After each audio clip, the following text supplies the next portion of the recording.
Jangan lupa like, komen, dan subscribe channel YouTube TVRI Bengkulu dan nyalakan lonceng notifikasinya.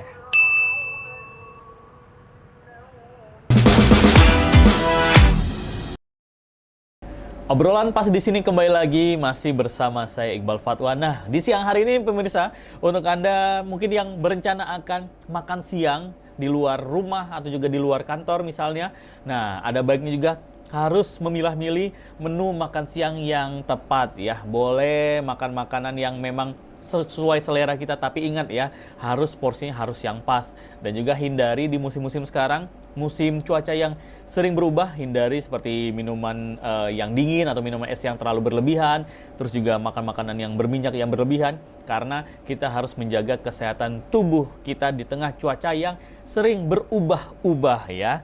Dan seperti zaman sekarang yang perubahannya luar biasa sekali Pak Jo ya. Iya, benar banget. Seperti mungkin juga zaman Pak Jo SMA dulu, dunia sosial media belum seheboh sekarang. Iya. Para konten kreator pada saat itu mungkin hanya terbatas beberapa orang. Tapi sekarang di satu daerah saja konten kreatornya semakin banyak gitu ya. Sudah banyak sekali. Dan kita ngobrol lagi nih Pak Jo, Iya. seputar dunia broadcasting.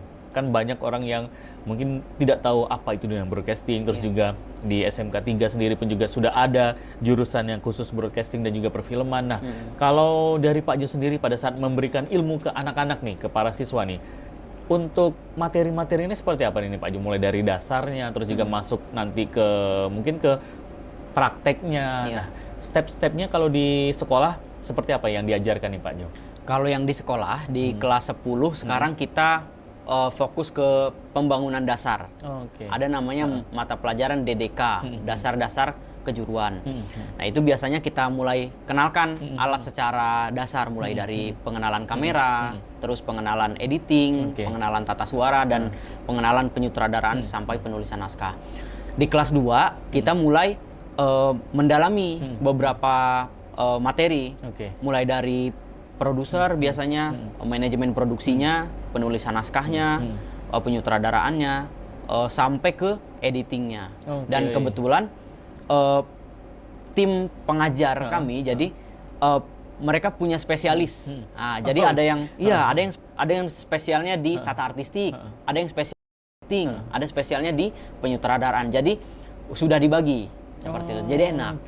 Nah, berarti pada saat di kelas 10 atau kelas 1 ini hanya diajarkan tentang teori dulu nih. Dasar-dasarnya, mungkin sejarah dunia broadcast itu seperti apa, terus juga kamera itu seperti apa, cara penggunaannya. Untuk prakteknya sendiri selama di kelas 1 ini sudah ada praktek mungkin membuat film-film pendek atau seperti apa nih Pak Jo pada saat di kelas 10?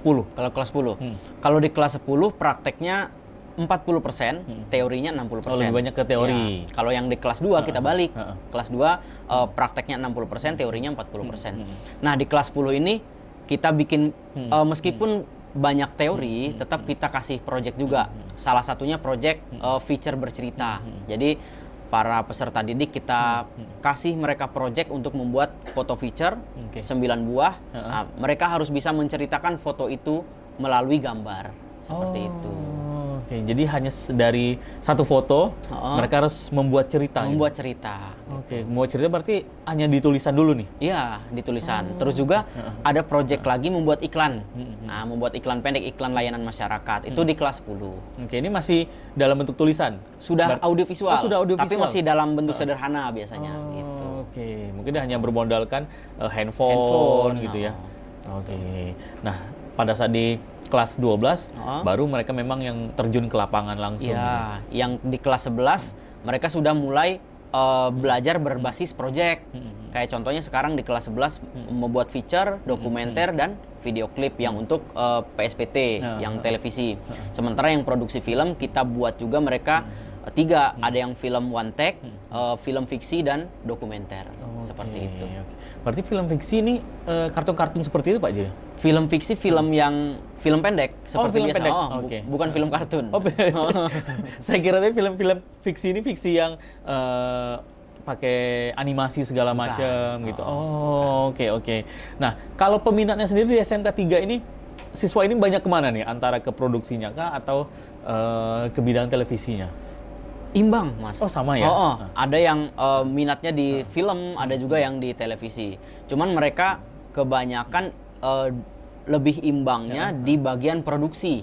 Ada yang di bagian produksinya, ada yang di bagian pasca produksinya di editing gitu. Sementara di penulisan naskah ada beberapa peserta didik yang ibaratnya lebih prepare ke penulisan naskah. Oke, nah jadi seperti itu pilihannya ternyata imbang ya. Nah kalau ditanya nih Pak Jo, Iya. mungkin orang-orang di luar dunia broadcast yang tidak tahu dunia broadcast atau juga tidak hobi di dunia broadcast ini, kalau ditanya, wah sekolah tentang seputar broadcast ini nanti arahnya mau kemana sih gitu? Misalnya kerjanya mau kemana, terus juga bisa mendapatkan penghasilan atau tidak nantinya. Nah, kalau ditanya seperti itu nih, bagaimana tanggapan menurut Pak Jo nih? Orang-orang yang sekolah di dunia broadcast, nanti ujungnya ini orang-orang taunya oh hanya paling ke TV saja gitu.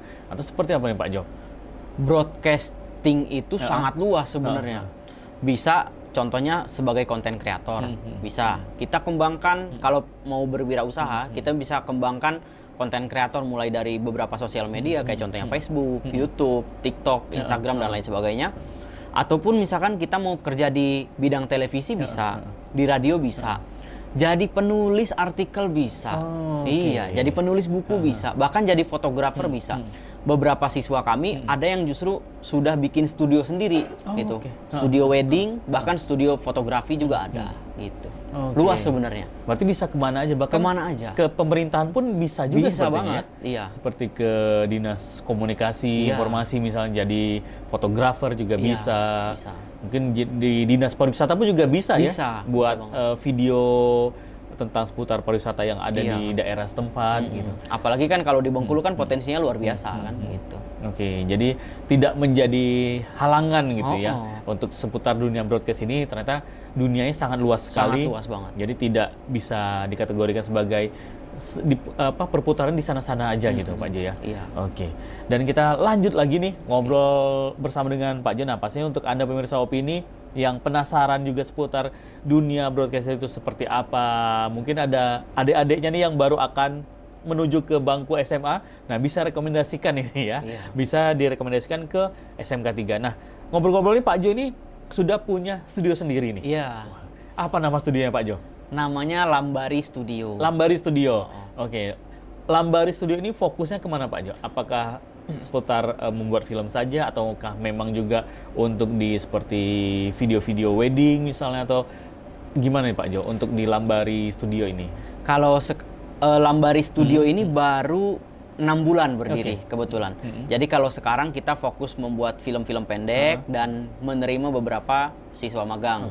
Jadi kebetulan siswa magang ya siswa kami sendiri. Jadi kita sekarang fokus memberikan materi kepada siswa-siswa yang kebetulan magang di situ, memberikan materi. Terus juga kita kasih mereka pengalaman praktis dalam membuat film pendek. Oke, berarti langsung diajak terjun ke lapangan buat film.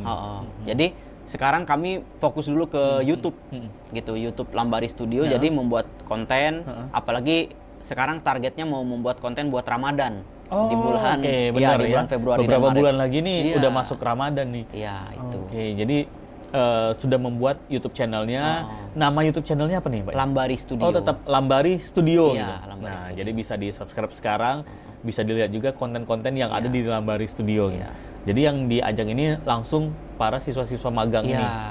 Biar mereka tahu seperti apa prosesnya gini Pak Jo di lapangan, syutingnya seperti apa, proses-prosesnya. Nah, kalau alasan apa sih Pak Jo akhirnya membuat studio ini, studio sendiri? Sebenarnya satu alasannya, kami ingin memberikan pembelajaran lebih di luar jam pembelajaran kepada peserta didik kami, karena kebutuhan ibaratnya pembelajaran yang begitu luas, terus juga banyak perubahan-perubahan dinamis dalam broadcasting. Jadi saya rasa perlu memberikan jam tambahan, pembelajaran tambahan kepada peserta didik. Awalnya seperti itu. Nah, cuman mudah-mudahan harapannya bukan hanya sekedar untuk tempat pembelajaran, tapi bisa membuka lapangan pekerjaan seluas-luasnya buat lulusan terutama. Oke, benar. Harapannya jadi seperti yang itu. udah lulus nggak usah bingung lagi nyari tempat kerja, bisa join ke Lambari Studio. Nah, kalau orang di luar SMK 3 atau juga orang-orang umum yang ingin gabung juga bisa juga nih Pak Jo? Boleh, nggak apa-apa. Gitu. Mungkin ada yang mau belajar gitu ya? Boleh, iya. Pak Jo, saya mau belajar nih tapi saya bukan siswa Pak Jo, atau saya udah lulusan SMA nih, ya bingung mau lanjut kuliah kemana, terus juga mau cari bekal dulu belajar di Lambar Studio, bisa juga nih. Boleh banget. Kita pokoknya di sana itu tempat kita diskusi dan tempat kita sharing gitu. Oke. Kalau untuk film sudah ada berarti Pak Jo, film pendek yang dibuat? Kalau untuk film pendek sudah ada, cuman bukan di YouTube Lambari Studio, YouTube pribadi. Oh, YouTube Iya, pribadi. Ahmad Joni. Oke, banyak nih ya YouTube channel. Banyak ini. Senang pokoknya bikin konten tuh senang. Film pendek seperti apa nih Pak Jo? Berarti ini film perdana kah atau memang sudah ada sebelumnya nih? Kalau di yang YouTube channel Ahmad Joni. Iya.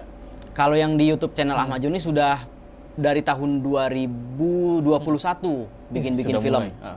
Kadang mulai dari film-film yang iseng-iseng, kadang sambil nunggu bis atau sambil nunggu siswa yang lagi reading naskah biasanya bikin-bikin film. Ataupun ada beberapa film yang kita ikutkan ke festival seperti itu. Oh, oke, festival film pendek gitu. Iya. Nah, tadi kan Pak Jo buat film-film yang pada saat lagi nunggu bis segala macam. Ini kan berarti termasuk film pendek ya? Film pendek. Bagaimana caranya Pak Jo memanfaatkan waktu yang sangat singkat sekali hingga akhirnya terbentuk nih satu film? Kan cerita tersebut secara dadakan gitu ya, bukan hanya tahu bulat yang dadakan ya. Film pun juga ada film-film dadakan nih. Nah, kalau untuk bikin film, karena ini film dalam tanda kutip iseng, sambil nunggu, kayak contohnya tahun 2021 waktu itu, kami kebetulan ditunjuk sebagai pembimbing siswa yang sedang buat film juga, sambil nunggu mereka reading, bingung ngapain gitu kan, dari jam 3 sore sampai jam 5 sore. Nunggu aja di tempat ruang tunggu waktu itu. Akhirnya kepikiran bikin film. Bikin film apa nih? Ya udah deh, bikin film potong kumis deh gitu. Minta tolong rekamin siswa yang lagi nganggur juga. Ya udah tolong rekamin. Udah, cuman potong kumis udah. Abis itu gambar sudah kita pindahin ke laptop ataupun ke komputer, baru kita pikir jalan ceritanya seperti apa. Nah, akhirnya jadilah salah satu film judulnya Mirror di YouTube Ahmad Joni itu gitu. Nah, sebenarnya itu film iseng aja karena menurut saya buat film itu ada yang perlu membuat perencanaan kalau untuk film yang festival segala macam. Tapi juga kita perlu bikin film yang dalam tanda kutip dadakan untuk melatih intuisi kita. Seperti itu. Jadi intuisi kita sebagai filmmaker itu juga harus dilatih dengan cara apa? Kita harus peka dengan keadaan sekitar. Salah satunya membuat film-film dadakan itu. Gitu. Oke, berarti di situ ya trik seorang Pak Jo ini dalam melatih intuisi itu tadi ya. Jadi nggak harus memang yang bulan depan bikin film, buat perencanaannya dulu segala macam, meeting sama tim. Itu memang harus kalau ingin buat satu film yang memang proper seperti tadi untuk festival misalnya atau ditayangkan ke YouTube.